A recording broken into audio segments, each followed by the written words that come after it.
الحمدللہ میرے محترم بھائیوں اور بہنوں، ہم سب سکون چاہتے ہیں، دل کا، زندگی کا اور آخرت کا۔ لیکن یاد رکھیے، سکون دولت میں نہیں، شہرت میں نہیں، عہدے میں نہیں، بلکہ سکون صرف اور صرف اللہ کی رضا میں ہے۔ قرآن پاک فرقان حمید میں اللہ تعالیٰ نے ارشاد فرمایا وَرِضْوَانٌ مِّنَ اللَّهِ اکبر، اور اللہ کی رضا سب سے بڑی چیز ہے۔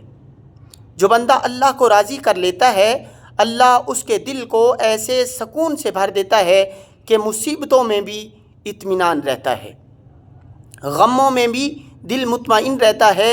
دنیا کے لوگ جب اپنی خوشی کے پیچھے بھاگ رہے ہوتے ہیں، اللہ والا بندہ اللہ کی خوشی تلاش کرتا ہے، اور جو اللہ کو پا لیتا ہے وہ سب کچھ پا لیتا ہے۔